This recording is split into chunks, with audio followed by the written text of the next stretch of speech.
Hey everyone, welcome. Ooh, this is it. It's kind of crazy. This is the really one of the last big catalysts of this year is inflation data, and it comes out in about 2 minutes, which is really crazy. It's almost like anticlimactic, or maybe it's not. I don't know. Maybe it's pretty intense. But the this is it.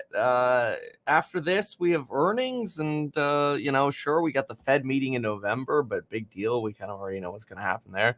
Uh, this is the moment. This is where we kind of see, are we actually going to start getting an inflection point down in inflation? My expectation for the entire year has been this is the moment that we're going to see inflation inflecting down. But so far, all indicators have been saying no. Even though that theory was good, reality is that shortages are much worse.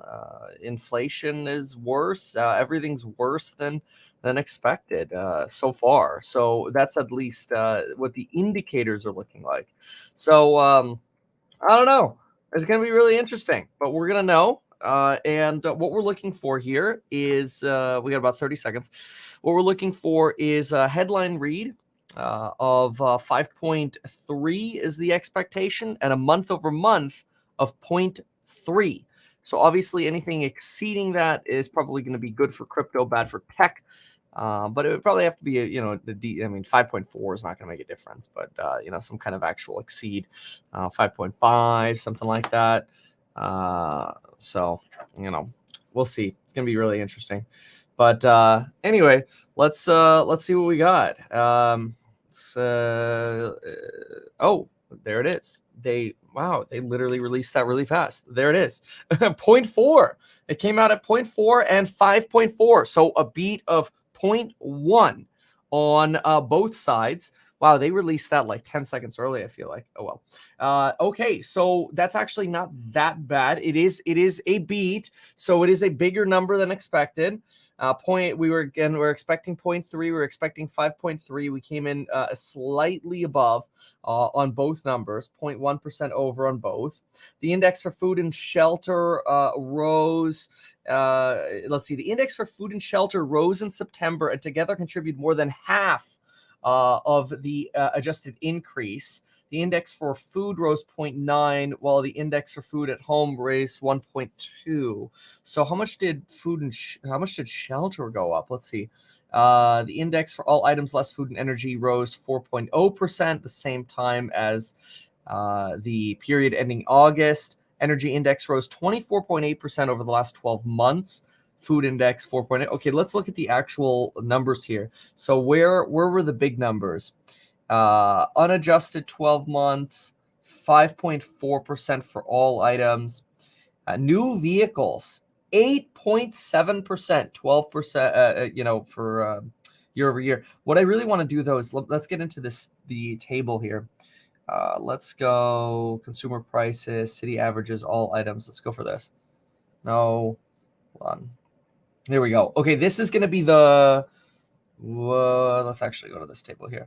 There we go. Percent change. Here we go. So we've got, this is the year over year change. Actually, let's go to the month over month change.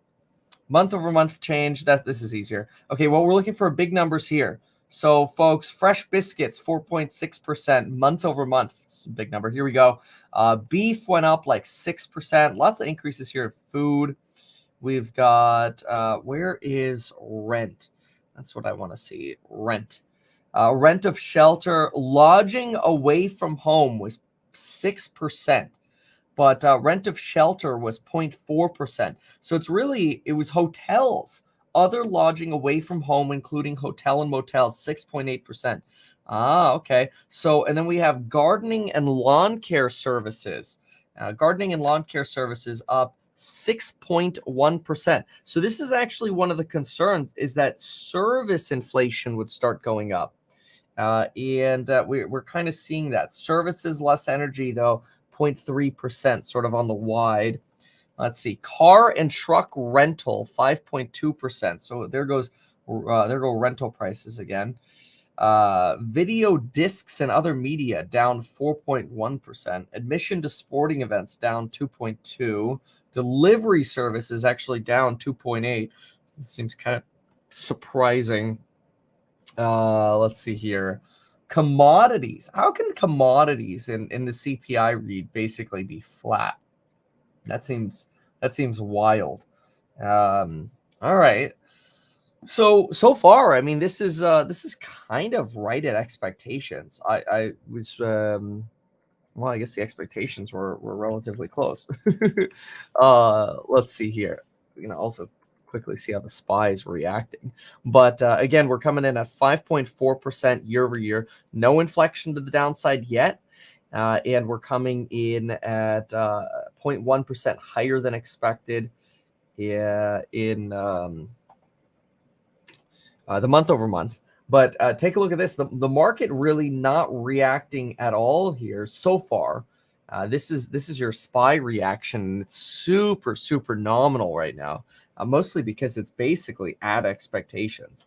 So looking again at some of the other details here, bakery products 3.1%, white bread 3.5%, fresh biscuits and rolls 4.6%. What about used cars? How about used cars? We saw new cars were going up. Used cars. Let's see here. Used cars. Come on. Used cars and trucks only 0.2%. So it was really new vehicles that we saw a shift in. Well, let's see. Unless I particularly misread that, because here it says 1.7% on new vehicles. Oh, it was year over year was like 8% on new vehicles. Month over month on new vehicles was only 1.7. Used cars was 0.2. That's pretty nominal. Yeah, look at this. Girls apparel is down 5.6%. Women's dresses again up 5.5%. So sort of these like really odd individual things, because men's suits are down 5.5%, but it's women's dresses are ruining it. So everybody stop buying dresses. Window coverings down 4.3%. See, last month that was a mover. This is very interesting. Okay, well, this is very interesting. Let's see here. But actually, they're not even really talking about it over on on CNBC. Let me see what Bloomberg's saying about it, because it's relatively nominal. Sectors, all items. Yeah, this shows us the other months here. Percent change. Okay. Huh. No, it's kind of what we've already reviewed. Wow. Well, there you have it. Released October 13th. Okay, so Bloomberg, prices paid by U.S. consumers rose in September more than forecast. Again, by that 0.1% on the month over month, 0.1% on the annual. Okay, let's see here. Combination of shipping challenges, material shortages, high commodity prices, rising wages have driven up prices. The report will likely reinforce the Fed's inclination to start tapering asset purchases, especially supply chain challenges. Okay. I mean, so far, not much here. That's super different. In fact, even looks like crypto, if anything, cryptos may be moving a slight bit here. Let's look at Ethereum and Bitcoin. Let's go to the minute chart here and see what we got. Barely, though. Barely. Look at that. You got a little move here, but then it almost immediately rotated back down. The market reaction so far is literally like nothing. Literally no reaction here. Kind of interesting. So let's see here. Okay. That's the 12-month adjusted. Here's the adjusted month. This is sort of the headline stuff here. Fuel 3.9%. These are just some of the headline items. I'm just reading some of the ones that they've mentioned here. The food away from home index rose 0.5% in September after increasing 0.4 in August. These increases offset a decline in the index for employee sites and schools, which continue to fall, decreasing 6.4% in September. So it's becoming cheaper to eat at work and school than it is to take things to go. Okay. Index for beef up substantially. Wow. Medical care index was unchanged. That's a big service index as well. So you go back to it for a moment. Sample area. Wow.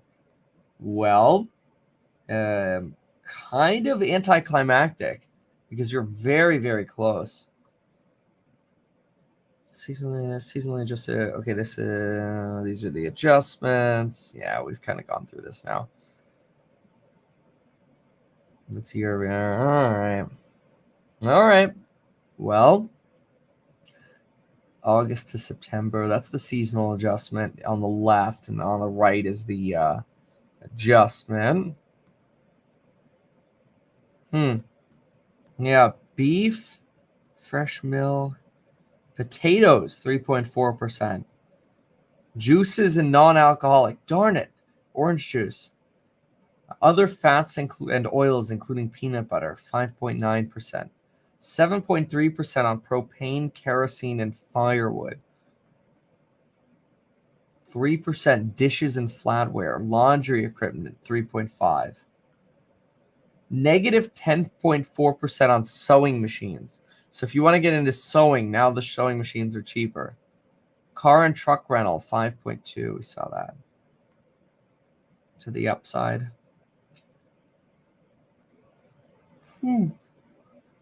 I mean, honestly, like a lot of these, I hate to say it, but a lot of the things that are up aren't really like that scary. The rent section was mostly hotel inflation. What about airfares? Let's see, airfares down 0.1%. So it's like, really, I mean, some of these sectors aren't that bad. Motor vehicle insurance, that's not so good, 2.5%. Car and truck rental at 5.2%. That's high.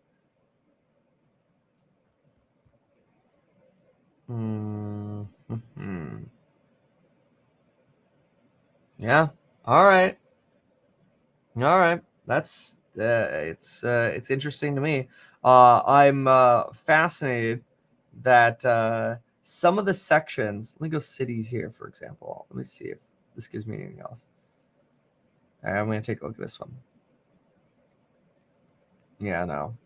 This just removes the seasonal adjustments.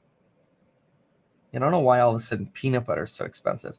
But the point here is a lot of things that are up are in sectors that, I mean, I hate to use the word, but are kind of temporary in nature. Now, I know that becomes an eye roller, but like, look at this. I mean, airlines, airfares down substantially. Let me see on this sheet. What do we have that's really up? Okay, legal services. We want to watch that. Legal services, 1.8%. That's a little high. But again, you look at like car and truck rentals or lodging. That's a little bit, more something you want to pay attention to. Rent of shelter, 0.4%. Smoking products, 0.7%. 3.5% to the downside on computer and software. Again, sewing machines we saw was down. Vehicle parts. Okay, this doesn't surprise me because they're even raising the price of the Tesla. Vehicle parts and equipment other than tires, 1%. New vehicles, 1.3%. Boys and girls footwear, 3.3%. Oh, here's an interesting one. Other linens, 8%. Wow, linens got expensive. Yeah, that's interesting. Food at elementary and secondary schools down 10.4%.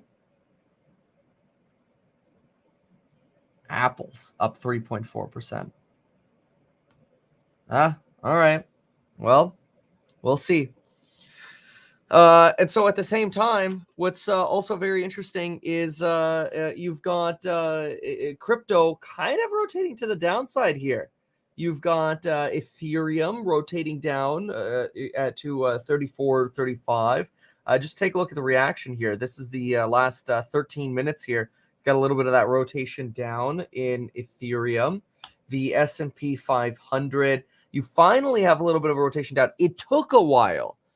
It took a while to see this because the first 2 minutes, the market's like, okay, that's kind of expected.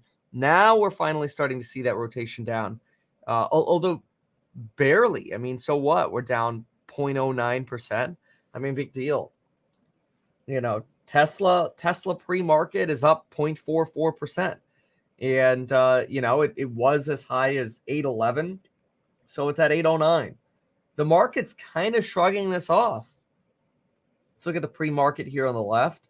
Plug Power, 6.28%. Shift Technologies up 3%. Owlet's up 1.5%. Enphase up 1.26%. CRISPR Technology still down about 8% on what seemed like decent news for one of their products. Wayfair is still falling. That's an interesting one. Wayfair is still going down. I sold some puts on Wayfair. And let's see here. Apple, Lucid. Pretty nominal reaction. All right. Well, and let's see what we got. Yeah. All right. So yeah, and then I mean rent was a little okay here in this read here. Rent came in a little bit higher than last month. Rent of primary residence last month was 0.3%. Now it's 0.5%. Owner's equivalent rent came in slightly higher. Yeah. I always like looking at the individual numbers. It's just nice to see that airfares and used cars aren't really driving this anymore. I'm trying to see what then is really driving it. There's no like big smoking gun. Food and energy, certainly those two things. We know that. But if you remove food and energy because those are so volatile, you know, it's miscellaneous like linens. I mean, although then you wonder, it's like, are prices for linens or those window coverings going to come back down? Living room and kitchen furniture, 3.5. Dishes and flatware, 2.9, right? Maybe they don't have to come back down. In which case, prices stay a little higher.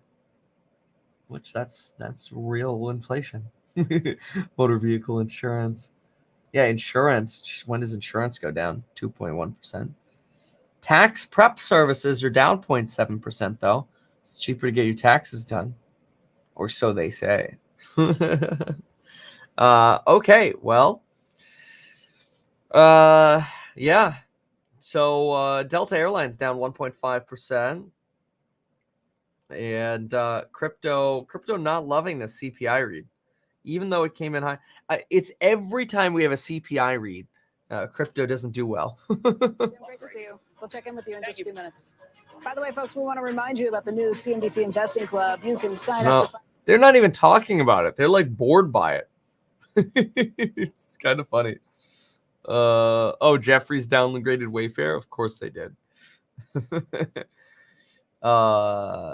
Yeah, I mean, I have to say, I think the fears were that this was going to be way worse than expected, especially with used car prices going back up again, rents going up, or they seeming like they're going up. You know, used cars down 0.7%. Rent of shelter 0.4%. It's not, I mean, 0.4 is still like 4.8% annual, but that is what we were seeing. Rents are up about 5-ish% year over year. Yeah. All right. So let's see. All right. So, okay.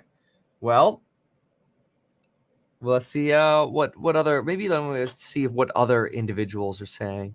Gold declines and the dollar jumps. Wow. And let's see how treasuries are. That's true. We could also see the 10-year treasury just to get a market reaction here. Really show us how the market's reacting. 10-year treasury. Let's get a look here. The market is shrugging this off. I mean, a little bit of a push here on the 10-year treasury. Hold on. If I go to the day. Oh, wait. No. So I was zoomed out too much. I'm sorry. A decline. Here it is. Wait, where's the print? Can I zoom in on this? There we go. Wait a sec. This isn't even showing me an updated time yet. Let me try over here. Hold on a sec. 10-year treasury.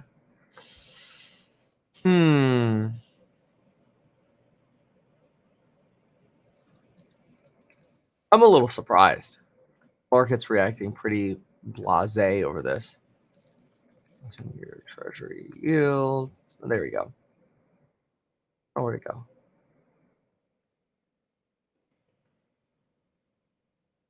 There we go. Oh, they changed the way to search for it. Okay, here we go. So 10-year. If I go to the day chart for the 13th. Okay, yeah. All right. Okay, so it shot up for a brief moment to 1.5962 here. Let me share. And now it's kind of rotating down again. Let me see if I can get a screenshot of this. Jump this over here. There we go. I don't know why the CNBC one's not showing up. But anyway, so here was kind of your reaction. You had your reaction. The peak here is 1.5962. Right now it's 1.58. Which is really in line with levels we've seen previous to the report. Right before the report, we were at 1.56 over here. So, I mean, barely a movement on treasuries. Like I said, not better than expected. Still haven't seen that inflection really to the downside. So that's getting delayed. But the market's shrugging this off. J Brew, CPI data is a big bag of lies. Yeah, no, Rob, I agree with you. Roughly around ests. Yeah, it's priced in. This sort of movement's priced in. So, which again, if we zoom out a little bit, it goes to this thought of the last remaining big potential negative catalyst kind of evaporating. We're still going to have the October readings in November. We're still going to have the November readings in December.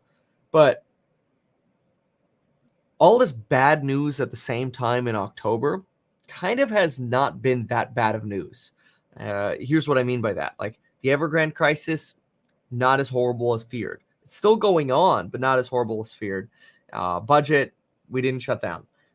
Debt ceiling, we kicked the can down the road. Infrastructure package, kicked the can down the road. Probably still going to happen towards the end of October, but we'll see. Our time frame for it. For a lot of negative news over the last 6 weeks here, for Etsy still to be at 213, for Tesla to be over 800, it's at 805. Look at that. It's going back up. It's at 810. I'm sorry. This isn't bad. For Matterport to basically be at $20. These Enphase 170, ChargePoint $20, Affirm 40 and still green in the pre-market here. This is not horrible at all. Like, the market is taking this stuff in stride. And I'll tell you, this is the kind of market that it's hard to sit out, because bad news just isn't as bad as we're expecting. And the market wants to be invested. That 10-year treasury is going straight down. The market just doesn't care. You have like the short-term little spikes there by the traders, but boy, oh boy, in terms of actual market reaction here, I mean, the S&P has the chance of going green here in a second. S&P down 0.1 here on CNBC. Dow 0.12. NASDAQ's actually up 0.01. Oil, let's see here. Oil actually down a little bit now, 82.7 on Brent. This was 83 yesterday. Bonds, 1.579. It's actually just dropped a tiny little bit again, 1.575. This hasn't updated yet. It's just seconds ago. And now the S&P 500 is actually rotating up again. It's just really, it's incredible how resilient this market is. Treasury just went negative. Yeah, in terms of the bond yield falling below where it was. You're right. For yesterday's close. Oh, that's funny. Yeah, it just fell below yesterday's close. Market, it's so weird. It's literally like the market's just saying, hey, yeah, we're good. We know there's inflation. We're just going to keep buying. We're going to keep buying the dip. All right. Garbage and trash collection up 1.1%. Huh. Distilled spirits, excluding whiskey, 0.9%. But whiskey at home only up 0.4%. Ay. All right. Well, I guess we'll now explore to see what else is going on in the pre-market here. Looks like if this is accurate, very good food company up about 11% here. Very Good's actually been running up nicely in the last little bit here. Yeah, see, look at that. Went down to about 1.835. Nice little run up here. Yeah, but following a very, very severe kind of downtrend here at this company. Costs went up another little chunk. Yesterday, we were messing around with this at like 19. Now it's up at 21. Doesn't surprise me that in the pre-market, it's popping a little bit since yesterday it was halted. Through the close, they halted it. Those jerks. All right, so let's see here. Sheep sitting at 29. Cardano 111. A little bit to the downside here. Bitcoin 55. And Ethereum sitting at 34.67. Coming back up about 20 points from where it had fallen to. But yeah, we do get the Fed minutes later today as well. Let's see what they're saying about it. It's later. It's about 11 a.m. We'll hear that. Earlier about supply versus demand. There are restaurants where you can't get you can't get a table. And you go in and there's like 10 tables open. And it's not that the tables aren't available. It's that they only have enough waiters and staff for like half the restaurant to be full. Sure. So all the restaurants are half full, but you can't get a table. It's so strange. Anyway, thanks, Mike. See you later. Joe, not just the restaurants are only being half full, but that's also with the waiters and waitresses who are there taking on more tables than they ever take on too. So it's hard. It's not that they're slacking or not doing it. The people who are working there are working incredibly hard. Anyway, that does it for us today. We'll see you right back here again. Yeah, and I have to say, I mean, things are a mess to me. I mean, you just look out in society. It's hard to get a rental car. It's hard to get a U-Haul. It's hard to get a flight. I mean, there's so many things that are incredibly frustrating. Things are delayed. But I mentioned this yesterday. People are paying with their time. Now, sure, I mean, prices have gone up, but substantially, and in many cases, people are paying with their time. JP Morgan, CFO, labor inflation is a watch item. Yeah, sure. Wage increases. Absolutely. I agree. but golly, it is a kind of a frustrating time to spend money. In other words, it's almost like it's become hard to spend money. I've mentioned that before. Like sometimes you'll have money and you're like, oh, I want to spend money on a contractor to do something, or I want to hire somebody to do something. It's incredibly hard to spend money sometimes, and I think it's actually getting worse. All right, so then we've got here Biden pushes to end supply crunch as LA port shifts to 24/7 work. Delta Air warns of increases in jet fuel costs, clouding profit rebound. Apple finally falls victim to never-ending supply chain shortage. Yeah, that's right. Apple cutting their expectations, I think it was by 10 million. Apple is likely to slash its projected iPhone 13 production targets by as many as 10 million units. Said as it hoped that supply chain crisis was easing. It's not. This is what I mentioned right at the beginning of this live stream. It's just all indicators are really continuing to be worse than expected. So I'm kind of surprised this print wasn't worse. I was kind of hoping to buy the dip. Like I wouldn't have minded being like just like blatantly wrong to have a nice dip. Now, still didn't get an inflection downside. Still wrong. Things are taking longer than expected. I have no idea when we're actually going to get that inflection in the downside. But ironically, the market could still end up to some degree rallying. I mean, the negative catalysts are gone. Mostly gone. To me, it's kind of like we just paved the way for the market to be to go right back to the dance party. But I mean, we'll see. Yeah, I'll see. All right, let's see. The ports in California only work 2 8-hour shifts 5 days per week. Well, I think they just changed that. At least we saw a headline on that. Where was it? LA shit. Okay, here. As the congested port of Los Angeles will announce a 24-hour-a-day, 7-day-a-week effort to confront the squeeze. A meeting at the White House will convene with corporate executives, labor leaders. 24/7 shift by the Port of LA follows a move last month by the Port of Long Beach to move to a similar schedule. FedEx, UPS, and Walmart are pledging to move to 24/7 operations. Target, Samsung, Home Depot are taking steps to address the backlog in distribution. The White House said that among those 6 companies, a total of 3,500 additional containers a week will be moving at night through the end of the year. Large companies are announcing they will use expanded hours to move more cargo. Yeah, I mean, companies, I guess, adjusting. People got too much money. Yeah, I mean, I disagree.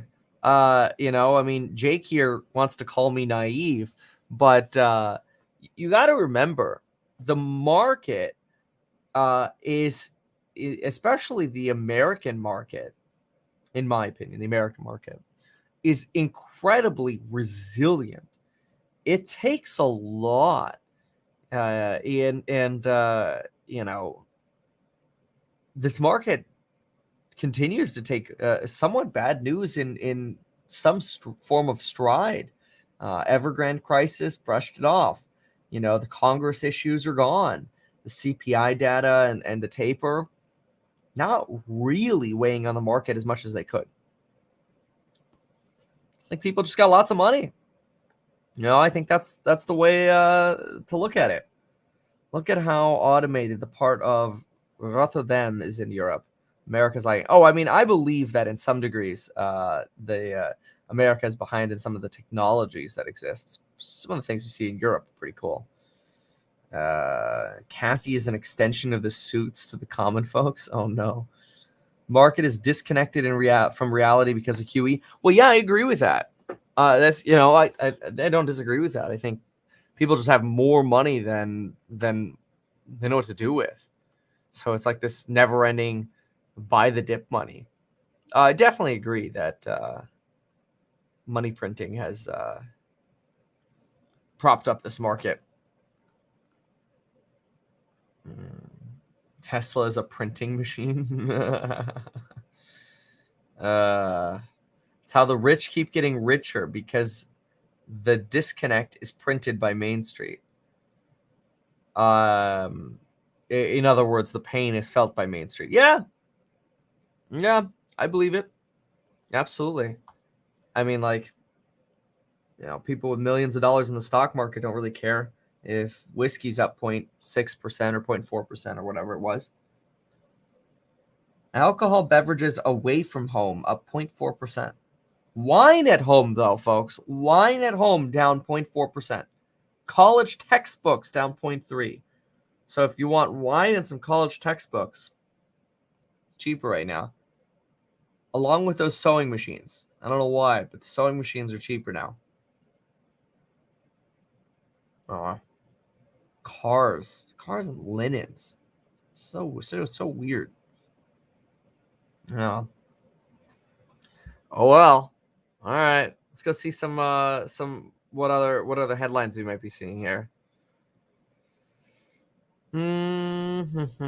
Yeah, this is true. The printing machine drives up asset prices. Abso-freaking-lutely true. It's one of the reasons I love me some real estate.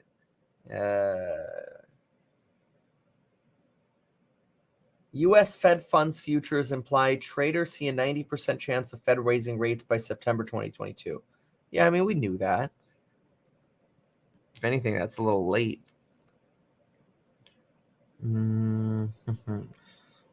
Love hearing your thoughts on the margin numbers. The margin numbers came in lower. Any worry about a volatility squeeze? Volatility skyrocketing up? Hold on a sec. Let's see. Let's first do margin. FINRA margin. So FINRA margin. FINRA statistics, August. Oh, in August, we actually went up. That's right. It was July's numbers that came lower, but August went straight back up. See, I don't like that. I don't like seeing margin go up that much, especially in August. Really? With the Delta fears? Oh, that's a surprise. Yeah, that's a lot of extra here. See, I don't love this. I have no margin, and I don't want margin. Keep me away from margin. Because I don't want margin to call. I don't need any more phone calls. But yeah, volatility squeeze. I mean, maybe look at just some of these. But why? I mean, volatility here. Let me go to the week chart. See this right here. This on the week chart. This peak right here was really your peak fear of the recession. We're still higher than where we were before. Before in 2019, we were sitting around 12. We had these little bouts of fear when interest rates were going up over here, where volatility moved to 30, 25, and 30. And this was the real estate pain right here. This was the stock market's pain right here. But otherwise, I don't see sort of a justification for thinking that volatility will squeeze up. I don't see that. I think volatility is kind of trending down, with the exception of certain stocks. Some stocks can move nicely, which could be good for options. Tesla is like at an all-time low in terms of volatility. I kind of hope the volatility skyrockets on Tesla and Tesla just runs up to 1,000. Then I can finally exit some of my options. That's just me being totally selfish and wanting that completely for myself. But yeah, volatility is dead low on Tesla right now. Crazy. All right, let's see what some other headlines are doing, because otherwise the market is reacting boring. Wall Street Journal. Inflation remained high amid supply chain woes. U.S. inflation accelerated slightly in September. Faster than August, but markedly down from June's 0.9%. Annualized base, or just annual basis, 5.4% from a year earlier. Yeah, annualized, we'd be at 4.8. Worth noting that if you do annualize the number that we got, 0.4, we'd have 4.8% as an annual number, even though the annual number right now is 5.4, looking back to last year. Higher inflation is likely to trigger the largest increase in decades for Social Security benefits and seniors. Oh, nice. Social Security will release its annual cost of living adjustment later on Wednesday. Oh, well, that's good. That they'll actually get properly compensated. Well, hopefully properly compensated. Rising energy prices, unusually high demand is a crucial factor driving inflation. Spending jumped at an 11.9% pace in the second quarter as more people received COVID vaccination. Wow, consumer spending flying again. Shortage of workers. Everybody's got money. Everybody's got the dollars. In September, some 46% of small businesses said they plan to raise prices in the next 3 months. I believe that too. Semiconductor shortage, curbing production. All right. Kind of familiar with this now. Is there any other news going on? Let's see. Did you hear about the Pentagon official that resigned declaring U.S. has lost against China with AI? I did not hear about that. It's very interesting. Yeah. Yeah, I don't know that you could use. I mean, I know what you're saying with 33% higher. You got to be careful with percentages on small numbers. You know, when we're talking about decimals, you know, like the difference between 0.3% and 0.4%. I like to be careful with percentages. It's you know, if you look at the annualized number, right? 5.4 versus or 5.3, you're talking about 1.8% of a difference here. You know, comparing decimals, I think, is a little tough, especially since they round to the 10th of a percent. So, Social Security benefits to increase 5.9% for 2022. Oh, this just came out 2 minutes ago. Cost of living increase expected to be near 6% for 2022. Wow. Seniors and other Americans receiving Social Security benefits in 2022 are likely to see, likely. Next year's cost of living adjustment for benefits is likely to be 5.9%, based on Labor Department data released Wednesday. Nearly 6%. Nice. Big old move. JP Morgan profit jumps. Oh, that's right. We had earnings came out this morning for a few companies. Let me see if I can still look at them. I mean, I could just read the digest there, but I'll look really quick on term. So JP Morgan, let's see here. Okay. JPM equity, individual company news. All right, let's see what we got. So, okay, JP Morgan. All right. Here we go. EPS came in at $3.74. Assets under management up 17%. Yeah, I believe that. $3 trillion under management. Oh my gosh. Investment banking revenue. Whoa, big beat by JP Morgan on investment banking revenue. $3.03 billion in investment banking revenue versus 2.65. I mean, this is like the banks are crushing it. Equity sales and trading, 2.6 billion versus 2.17 expected. Big beat again. Released credit reserves of 2.1. That means less expenses than expected for credit losses. Wow. This is actually a pretty nice beat here by JPM. Charge-offs were half of what was expected. See, and this is the other thing, is like, even though we have this sort of inflation, companies are just killing it. They're doing really well. Tapering shouldn't be a concern for the housing market. We think trading could normalize above 2019 levels. Wow. So more trading than what we had in 19. Loans may be set for more robust growth across the board.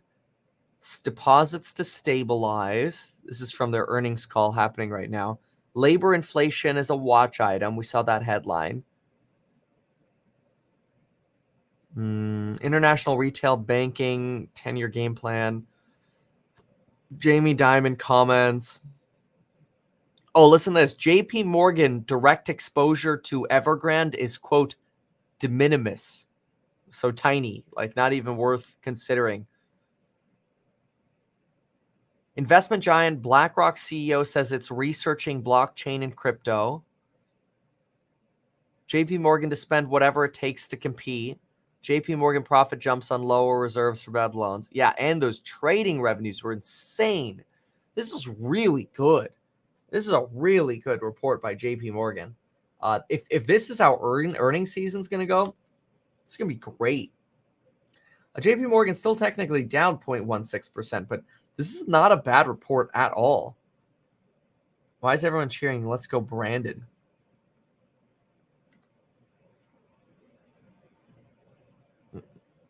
Yeah, anyway, JPM, great job. Clean energy stocks are having a field day pre-market. Plug, F-Cell, Enphase having fun. Great. Yeah, with all this oil running. When was the CPI data collected? Is it within the realm of possibility that we end up seeing the current rise in inflation happening now? Yeah, it is. It's usually the third week, but let me see if I can find it. That's a good question. September. Let's see here. September.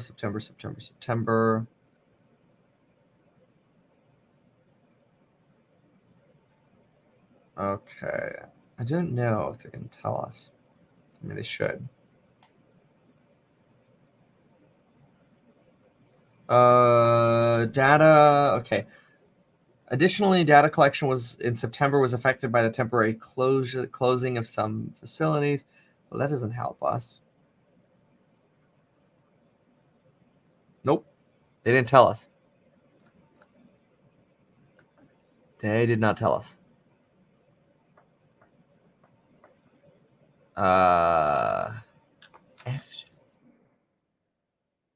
Anyway.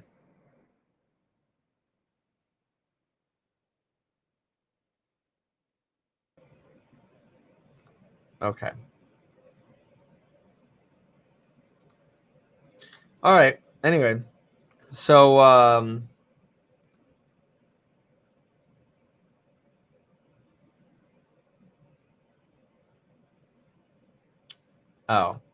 there's a viral meme about Let's Go Brandon because of a mishap by a NASCAR reporter when she was interviewing Brandon. The crowd behind them was chanting F Biden. Interesting. Okay. When the media tried to cover a live broadcast by saying the crowd was saying Let's Go Brandon when it was really F Joe Biden. Oh, I get you. Oh, wow. Is it? Let's see. I want to watch that. I don't know why I didn't hear about this. Let's go. Right. So now people are saying that in essence as a moniker for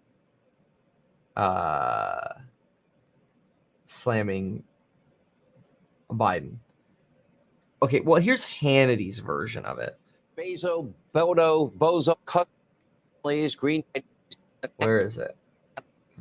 Let's see if I can find it. American. Oh, here. Nationwide. Take a look.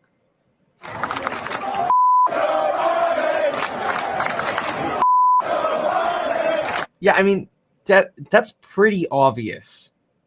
That's pretty obviously Joe Biden. And that is not the only anti-Biden chant that is now trending across the country. Let's go, Brandon. That's also a new favorite among Americans because of this special moment on NBC. You have a NASCAR driver winning a big race, Brandon Brown, after his big victory at Talladega. Well, the reporter actually thinks they're cheering Brandon. But when you listen closely, no, they're not. Take a look. Just such an unbelievable moment. Brandon, you also told me you can hear the chants from the crowd. Let's go, Brandon. It's not even close. That's funny. And And you can hear the chants from the crowd. Let's go, Brandon. Oh, that's good. It's not even close. It's so obvious. Well, I mean, that's what happens when you're president. That's good. Well, thank you for enlightening me. It was unbelievable. But when Marlon Brando gets up, then they throw the tokens, and then everybody goes to work. Okay, it's like that. Remember, that was actually the mob controlled our ports here, right? Yes. And where are you going with this? Just Bernstein, great score. Yes. No, absolutely. I am saying that there was a control. Even Maurice Saint, I think also. But I don't want to listen to Jim right now. So what I do want to, I do want to look at CRISPR a little bit. Let me see. Okay, so CRISPR. This is what I'm trying to figure out what happened with CRISPR still. I'm not a really good biotech kind of person. Okay, here. So CRISPR's off-the-shelf CD19 CAR-T is clearly active against previously treated aggressive lymphoma, but the 6-month complete response rate, a key efficacy metric, lags behind that of Allogene's Allo501. Both data sets are evolving, and neither likely shows the true impact of repeat dosing. But CRISPR's 21% CR rate at 6 months trails Allogene at 33% based on intention to treat analyses. Okay. So basically, the data came in good for CRISPR, but worse than a rival. Doesn't appear to be a threat to it must be Allogenes, because it's GENE. But did come with an intriguing detail on chromosomal alterations. CRISPR said up to 1% of its cells have a translocation at editing sites. This is higher than we expected, but relevance to Allogene's current safety review is unclear. Okay. So it's really just a comparison to a rival. What's Prague? I'll look at Prague. Kathy Wood trims Coinbase stake for second day in a row as Bitcoin. Oh, that's interesting. Okay, Progenity. Let's see what this is. So Progenity gets 4 patents covering ingestible therapeutics technology. Share rise in pre-bell. 4 patents on ingestible technologies. Several patents issued by the USPTO, it's Patent and Trademark Office. Do we care about the patents? I mean, maybe we should. Patents are harder to get than like trademarks. Trademarks don't mean anything. And Progenity just raised $20 million in the share offering. It's not that much. Ingestible therapeutics. The first patent covers methods and devices for delivery of a therapeutic agent into the gastrointestinal issue for systemic uptake. The second patent covers methods of treating ulcerative colitis using an ingestible device. And third and fourth are part of the company's gastrointestinal targeted therapeutics portfolio. Lots of gastro products. All right. Security description. Healthcare testing. Huh. All right. So they got some patents. All right. But yeah, biotechs are scary. It is true. They can move so violently. Anyway. Yeah, so CRISPR's getting whacked. Delta had its... Oh, that's right. Delta mentioned rising costs of kerosene. Oh, I'll tell you. I was complaining about this yesterday on the podcast. Flying sucks right now. It's absolutely terrible. It's not good. Let's see what they said, though, before we get to the open here. Okay, so Delta... Okay. All right, let's see. Profitability faces pressure from fuel prices. Q3 net came in at 194. The estimate was 112. That's a good beat on adjusted net. We're at 80% capacity right now. EPS came in at 30 cents versus 17 expected. That's pretty good. Passenger load factor was expected to be 75%. We're at 80%. Gosh, I remember during the pandemic, it was like 45 and 50%. It was crazy. But Q3 traffic still down 36%. Traffic down 36%. Capacity down 29%. Let's see here. Recent rise in fuel prices will pressure our ability to remain profitable. Increased vaccination rates to 90%. Wow, that's pretty good. I mean, it's high. Delta comments on false pilot COVID claims. Okay, must be some drama going on there. Okay, Delta CEO sees its business fully restored in 2022. All right. Delta CEO says mandates are not the only way to get people vaccinated.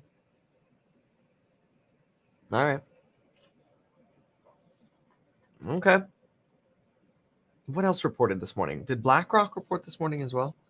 Earnings calendar. About 6 minutes to go before the opening bell. Worth mentioning that we've got a link down below for you to get up to $70 in totally free stock with Public by going to metkevin.com/public. And you follow me there at MeetKevin. Anytime I do buy or sell stocks on Public, you will get a notification for that. That's free. That's different, of course, from the Stocks and Psychology of Money group, where you get all my notifications. We get to live stream chat together, chat in Discord together. And we've got new lectures coming out, big set of lectures coming out on options, some special moves on options, some more on fundamental analysis. All this coming out in 11 days on the 24th. That's Sunday, the 24th. And pricing will be going up for the programs again on the 29th. Yeah, JP Morgan. Yeah, BlackRock did report. We may as well look at BlackRock quickly as well. Let's see what BlackRock's saying. BlackRock. Right. Oh, thanks for shouting out the Motley Fool stock picks. Yeah, if you wanted to see those, you could go to metkevin.com/fool. Metkevin.com/fool. You drop in your email to them, and they'll give you sort of my 5 stock picks with their commentary on it. And there's one particular stock that I really like that they're like, well, we actually prefer different sets of stock. And you know, I'm all for people sharing whatever opinion they want. Obviously, I disagree. They sent me their thing first. They're like, oh, we just want to prove that you're okay with saying this. And I'm like, I'm not going to edit anything. You say whatever the hell you want. So I don't care. But anyway, if you want to see like their raw response to those 5 stock picks, it's metkevin.com/fool. Yeah, I'm not gonna bitch about somebody having a different opinion than me. I don't care. Okay, so BlackRock. Let me see if I can get that before the bell. 3.5 minutes. So does it not bother anyone that the Russia collusion was I mean, probably not going to have that conversation now. All right, so BlackRock adjusted EPS comes in at 10.95 versus 9.39. Revenue comes in at 5.05 billion versus 4.84. So it's a beat on the top, a beat on the bottom. Equity inflows, way lower. Equity inflows of 33 billion versus 39 expected. That's a miss on money invested with BlackRock. What's it doing in pre-market? BlackRock. It's still up in the pre-market though. China will move to have tougher disclosure rules. There are extremely large flows into China from Europe. BlackRock prepared to speak out on China governance. Need more transparency. Need more disclosure. ESG focus needed for private companies. Greater ESG focus. ESG pressure on public companies is going to be an issue. Okay. Operating margin 45%. Well, yeah, but they're an investment firm, so margin should be relatively high. Revenue up 16%. I mean, they did well on revenue and net, but inflows is definitely lower than expected, which they're an investment company. So I thought that inflows would be a much more important metric. No, apparently not. Things doing well. It's almost up 3%. BlackRock needs some ARK. I wonder how Kathy's fund's been. We're about to open. So let me look at Kathy's ARK fund flows. I always like seeing what fund flows are for that, because to me, it's a little bit of a barometer as to what people are doing in terms of risk. Yeah, I mean, we had an inflow day here on October 4th. Let me see if I can pop this up.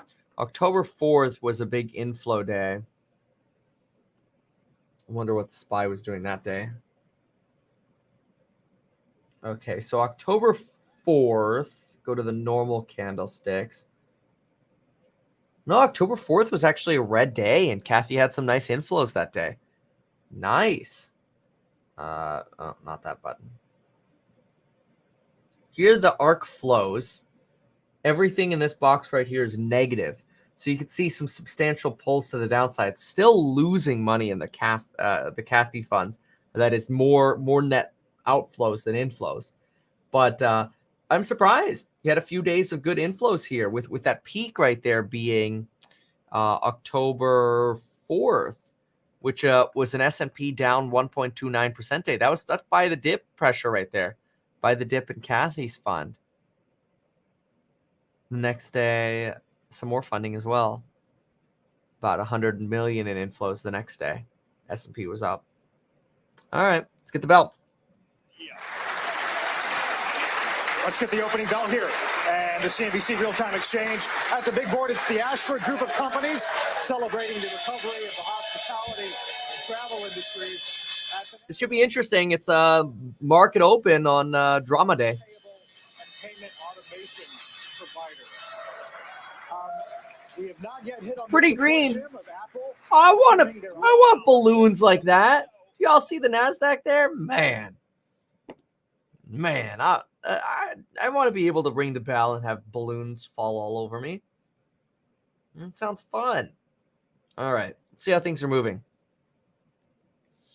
Cost 15.69%. Wait, hold on. Are these numbers updated? Is this right? Solar? No. Hold on. Why do I feel like these numbers are frozen? They should be a little bit more frantic, shouldn't they be? Sun Power? Hold on a sec. Hold on. No? Oh, there we go. There we go. Okay. Now it's updated. Yeah, I feel like Weeble lagged there for a second. Anyway, Plug Power to $32 now. Look at that. Almost up 8.4%. Camber Energy going 10% again. BlackBerry 3.2. Enphase again 2.57. Let's go. Owlet 2.26. Owlet deserves to be higher. Solar Edge 3%. Oh, Metkevin.com/solar is looking good right now. Trade Desk up. Nice. 1.74. Etsy's up again. Dang it. I really want to buy the dip on Etsy too. Okay, this is Tesla. Tesla's kind of red candlesticking a little bit.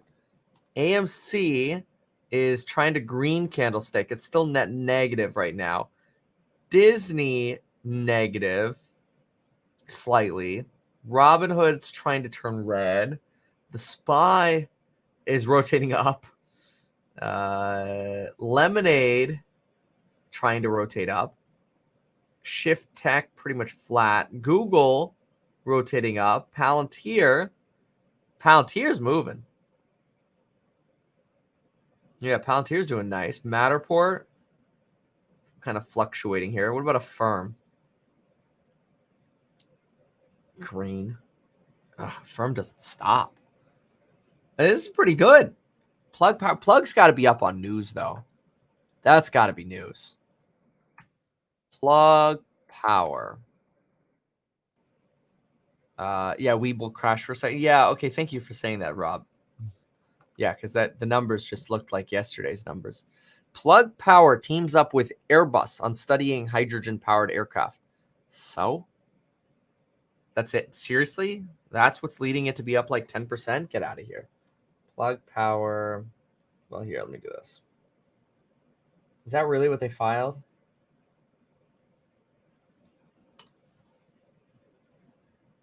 Plug Power. I don't even see a current 8K. It doesn't even say it here yet. It's just Plug Power. Phillips 66 Plug Power signed agreement to advance hydrogen. Plug Power and Airbus will select U.S. airport to serve as first hydrogen hub. I mean, that's smart. That's cool. Okay. Plug Power partners with Airbus. Yeah, okay. Oh, they're pretty excited about that.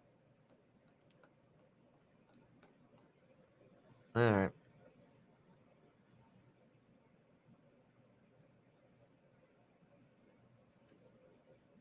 Phillips 66 sign agreement to advance carbon as okay. New bet on hydrogen planes with airflow deal. I mean, I guess that's kind of interesting because they're a forklift company, right? They're a not profitable forklift company delivering forklifts to factories and hydrogen fuel tanks as a service. They then partnered with Renault, a French company. I made a video on them, by the way. If you want to see like a full video on Plug, I made a video back in January, and I'm like, yeah, the thing's a little overvalued at 75. It's probably going to collapse like QuantumScape did, and it did end up collapsing like substantially. But seeing it back in the 30s, I mean, good for them. I mean, I don't think they deserve to be in the toilet. I do think it's too early to bet on hydrogen. I think you could trade this news, but I wouldn't hodl this news. It's just, in my opinion,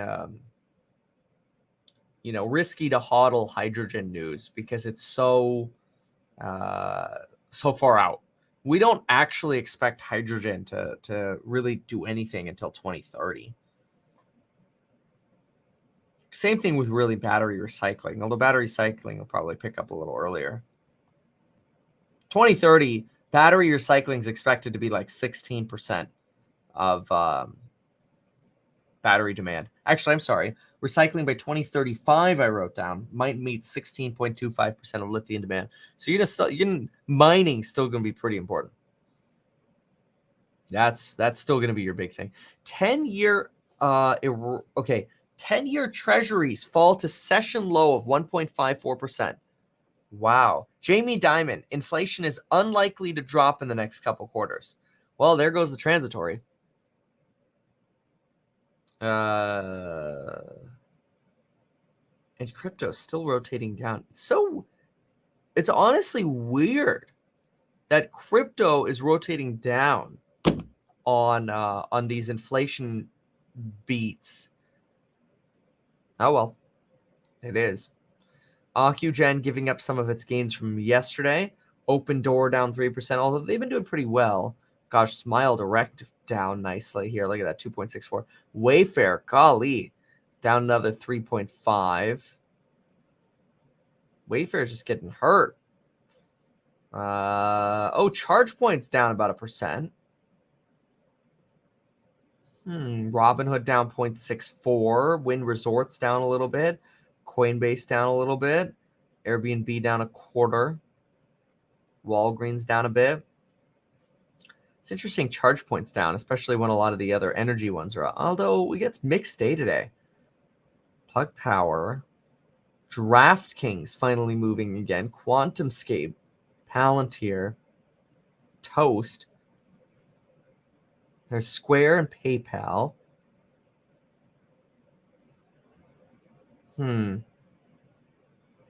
Affirm at about 1%. Etsy at about 1%. Where's Tesla? Tesla is barely green. It's about to go negative. All right.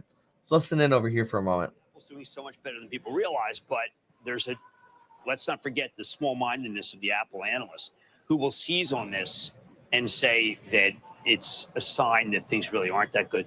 Now, I have Tony Sacconaghi on at 11, 12, 1, 2, 3 after I give him the dental insurance. He's kidding. And Totally. Yes. Now, Tony can run with this and say negative things. Always conclusion was just say, but you know what? Don't worry. You know.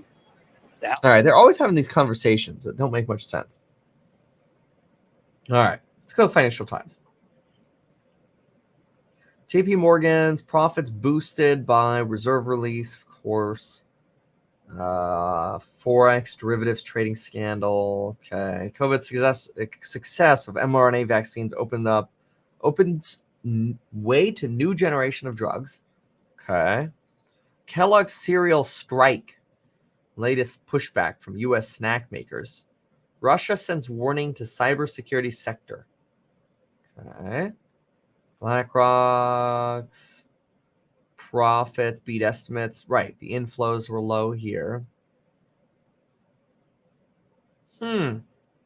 Europe's trucker shortage becomes extremely dangerous. Blamed soaring demand, low wages, and poor working conditions. Philip Morris-backed group to launch plant-based COVID vaccine. Plant-based COVID vaccine. How do you do that? All right.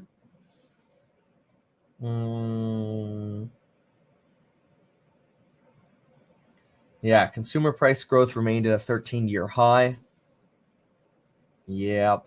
Will Gen Z save malls and stores from their online? Yeah, I don't know about that.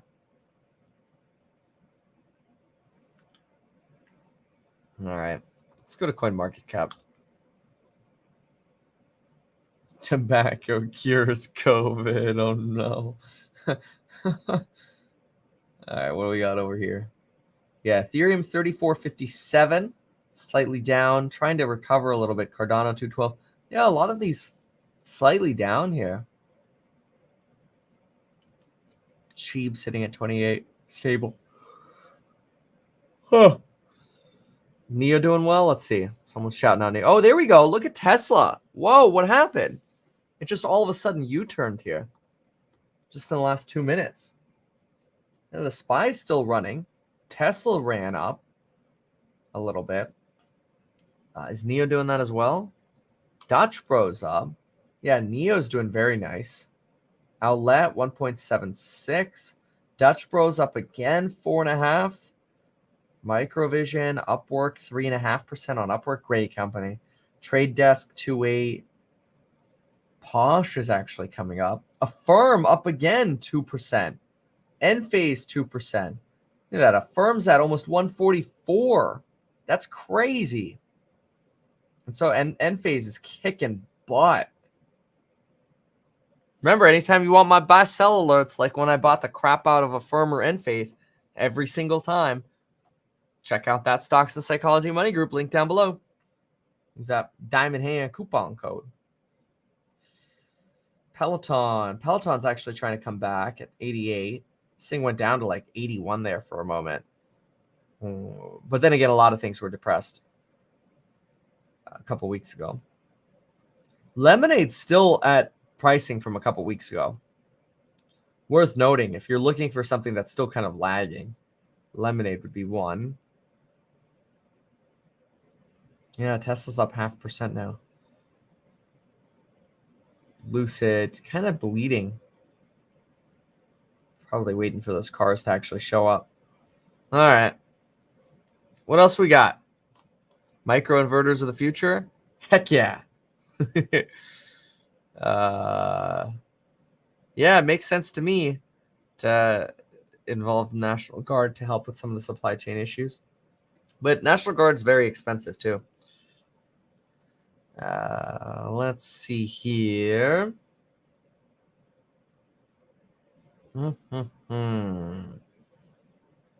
Migrant families from Brazil passed through a gap in the border wall after crossing from Mexico in June.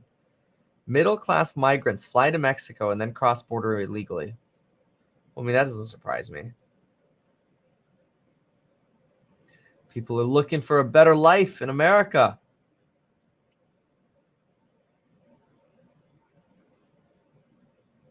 Apple studying potential of AirPods as health device. Wow.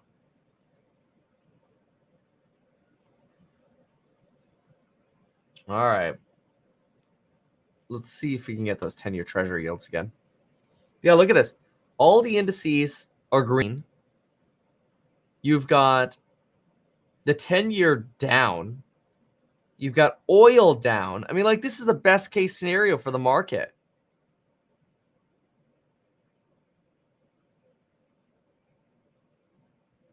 KNRLF, the COVID detector. I still think that's pretty cool. KNRLF. Control Technologies with a K.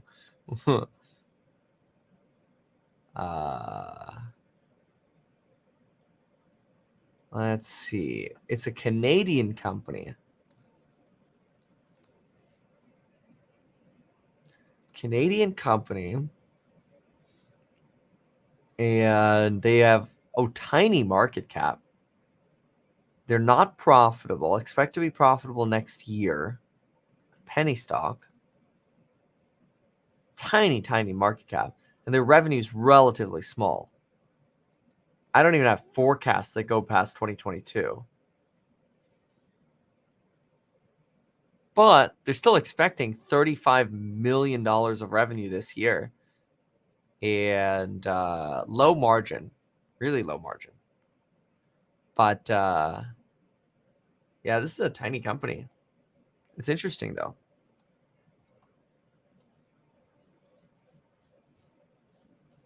Can't even get the charts to load on the darn thing. Well, it's done nice since the summer. I don't know why it had a summer dip. Anyway, little summer dip there. Cup and handling. Cup and handle on the Google chart. Once again, KNRLF. Control Technologies. Teeny company. What is the market cap of the darn thing? 105 million Canadian dollars. Whoa. Seeking Alpha. Revenue seen at least 18 mil.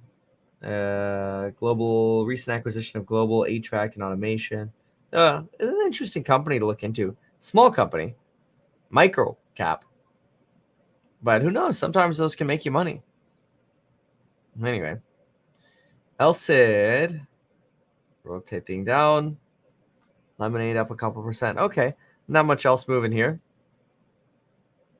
So let's see here. What else? Stocks mostly move higher. Let's see CNBC here for a moment. In some of the other sectors as well, banks in general. Take a look at the sectors for this morning. We had a little bit of a wobbly pre-open because everyone had a hard time trying to figure out how to interpret the CPI. Is it really inflationary? Is it not? Yeah. It's kind of in line, but yields moved up and then back down. A little tough to figure that out this morning, but you can see here, materials up, tech doing well. Banks down. That is very typical. Banks tend to move down as you head into earnings season. Normal pattern there. Energy, though, has been another big momentum leader, down a little bit today, but it's had an incredible run. Bottom line is earnings season is beginning, and I got good news and bad news for you. The good news is demand is terrific across the board. Companies keep saying we've got plenty of customers out there. Here's the bad news. You've heard about all the supply chain disruption. It's very serious. We've had commodity and labor inflation. On top of that, we've got some China growth fears. You throw it all together, there's a little bit of a problem. Because of these issues here, the 20 or so companies that have reported before the banks have reported, they've been a little more cautious, and it's been a little bit tougher. The magnitude of earnings beats are not as strong as earlier in this year. So we've had about 21 companies reporting, excluding JP Morgan this morning. Their average beats have been 11%. Now, historically, that's pretty high. Usually it's 3 to 5%. But the past few quarters, we've had 18 to 20% beats. So they're not beating by as much. That's one problem. The second problem is those early reporters, those 21 companies, they're not providing guidance that is as strong as the last quarter. So the analysts aren't raising estimates as aggressively as they were in prior quarters. So that's going to be a big issue. Now, what everybody is watching, the most important thing for the S&P 500 is what the operating margins are going to be. We have had record operating margins, north of 13% this year. Now, right now, and this is an estimate for the second quarter, it's about 12.6%. So it's down a little bit, but don't kid yourself. These are still very, very high numbers. The historic average going back 30 years, about 8.5%. We have been inching up for a long time, and we've been at that 13 12% level for a number of years now. So it's not clear how long we're going to be able to sustain that. 12%, 12.5% still would be pretty good overall. The important thing about, I think today, what happened with BlackRock, the big story here is iShares and the money that keeps going in. Larry Fink made the greatest deal of the century when he bought iShares, essentially the iShares company, from Barclays in 2009. It was $13.5 billion. The money he has added because of that deal, probably the greatest deal he ever did, has been extraordinary. But even here, and I'm just looking at the long-term flows for this quarter alone into the ETF business, and that's iShares, $58 billion. This is mostly reflecting money going into passive index investment. There is active management that's still there, but it's mostly passive. And the retail flows are still continuing, institutional flows. Essentially, it's all about the inflows here and all about that money that keeps going into the ETF business. Larry Fink, one of the great deals of the century. BlackRock, by the way, has been a great performer. It's up 125% since the March 2020 bottom. That's beaten the S&P 500. It's up about 100%. Great showing again by Larry Fink and company. Carl, back to you. All right, Bob. Thank you, Bob Pisani. We are keeping our eye on the Blue Origin flight. I think we've got the astronauts and passengers, Morgan, headed to the pad. No, that's cool. All right. Well, interesting. What a day. Honestly, I was expecting more drama. I was expecting some entertainment. We didn't really get any. I mean, look, Affirm's up 2.8%. It's almost how it was just at 145. Cloudflare up again. DQ, the Chinese energy solar company. Trade Desk, Enphase, couple percent on all of these guys. EXPI. Vastly green. Tesla still green, 807. Jeez. Crypto didn't skyrocket. If anything, crypto kind of slipped a little bit. Yeah, Ethereum at 34.42. Little bit surprising to see an elevated read on inflation and then crypto to fall. But then again, we've seen a precedent before on CPI days. So yeah, is RKT moving? Yeah, and JPM being down is kind of weird. But yeah, it is. RKT. Oh yeah, RKT popped a couple percent there. NEO's up a couple percent. Indices selling off. I don't know about that. Let me see. Oh yeah, that is interesting. A little bit of a rotation at the moment, but we'll see how this evolves throughout the day. Does that mean we went back? Let's see here. Yeah, these were all green just a minute ago. Look at that. NASDAQ Technologies, though. The technologies, something that you would expect to go painful with higher inflation, is actually the NASDAQ Technologies up 0.39%. It's the best performing index right now.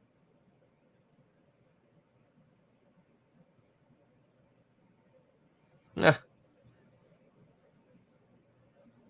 Dow's down a quarter. S&P's down 0.06. If anything, it's almost like people are taking money from Dow industrial style stocks and throwing it over to the technology stocks in the NASDAQ. It's like, we thought inflation was going to be worse. I really think the market was expecting that inflation was going to be way worse than it really did. And then it didn't, And the market's kind of cheering that with some of the tech stocks. And because inflation's not way worse, you've got things like JP Morgan going down. So it's like, it's not as bad as we were hoping it would be, which would be a benefit usually to companies like JP Morgan. And instead, you have companies like Affirm. This company just keeps printing tendies. It is insane. Insane. It just keeps going up and up and up. Well, it's been a good investment. I'll take it. That and Enphase. Very, very juicy here the last bit. Some other things have been trading sideways. Well, Hippo's down 10%. Outlet's trading sideways. Lemonade's at a low. So, those are some of the lame ones. Matterport took off like crazy. Tesla's doing great. Google's doing great. Disney's trading a little sideways. And I like the fact that, because I don't have a large position in DocuSign, but DocuSign's kind of been trending down. So there's an opportunity to build a spot. Yeah. Crazy market. That's all I could say. The amount of cheering for a pretty high inflation day is pretty shocking. But again, like I said, I'll take it. And I hope you take your free up to $70 by going to mettkevin.com/public, and you check out those programs linked down below, because we're going to have our course member live stream soon. So look forward to seeing you soon. I'm going to take off, make another cup of coffee. Thank you so much for hanging out with me. And folks, we'll see you in the next one. Yeah, Upstart being over $300 is, in my opinion, like it's a sign for a firm to do very well. All right, see you.